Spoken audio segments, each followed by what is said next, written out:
Welcome to a conversation with Precision Ag Institute partners with Paul Schrimpf, Executive Editor, Precision Ag Professional. Here's Paul. Well, welcome, Kirk. I appreciate you joining us today from Proagrica. Well, thank you very much. So, big announcement that came there's a lot leading up to it. I think it wasn't maybe a worst kept secret, but we knew was coming here. Was the change? Can you talk a little bit about making that announcement today and what it meant?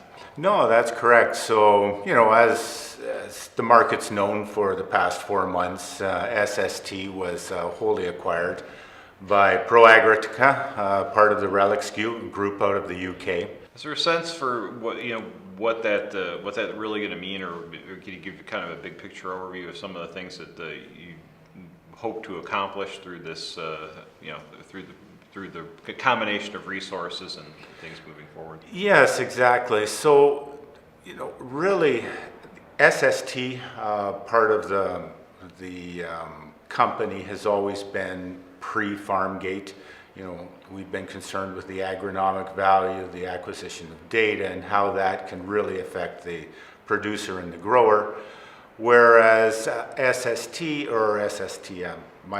Proagrica, has been a lot post-farm gate with regard to their relationships with seed manufacturers and chemical companies and providing the data through there. So really what the both sides of the fence is providing now is we can transmit data and share data up and down the entire line. So that's exciting for us. One of our sister companies, Farm Plan in the UK, they're an equivalent product to an SST, but not geospatially based.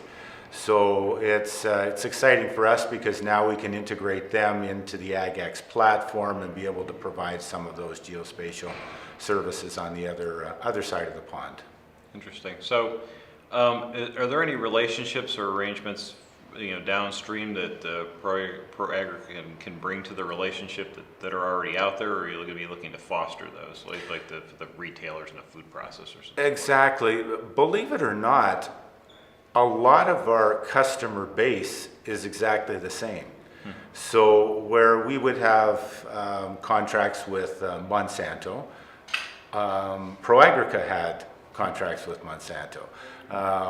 Same thing, seed companies, chemical companies, ag retailers. We've really both been dealing within the same customer base, but from different angles. So it's really now unifying the message going forward. Interesting.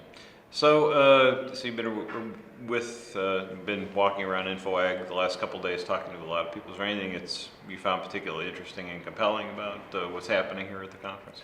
Well, one of the interesting parts is really with regard to IoT, the Internet of Things. That's really something, it's a technology that companies are trying to concentrate on going forward, bringing in those new data sets in order to increase agronomic value. We're kind of at the chicken and egg scenario though when it comes to that, simply because in order to have affordable sensors and IoT, you need to have the connectivity networks readily available. But that's coming. So globally the networks are coming, and it will be that'll be a huge boom in the coming 2 years. When you talk about those IoT networks, are you fostering those relationships, or are you kind of waiting for them to come to you, or what's? No, we're actually actively seeking. So a lot of our customers are already talking about what is IoT, whether it's UAV imagery, whether it's bringing in variable rate irrigation events, moisture sensors, water level sensors, weather stations, for example. That's something really quite common nowadays. But those are all bulked into the IoT reference base. So we're looking at partnering with companies in order to be able to bring in those data sets into our AgX platform so that it can be shared amongst all. Any other partnerships that you see from the standpoint of the traditional where retailers are working right now.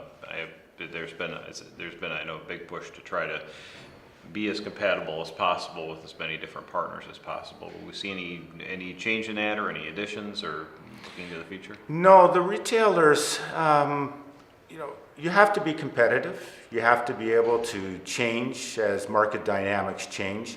And we're finding that the retailers are really becoming quite receptive as to, opening up who they're partnering with, and not having it as much as a closed system, as more of an open system. So that's a refreshing. Okay, great. Well, thanks for joining us today, Kirk. I appreciate you coming out. Well, thank you very much for having me. For more information about the Precision Ag Institute, visit precisionag.com/institute.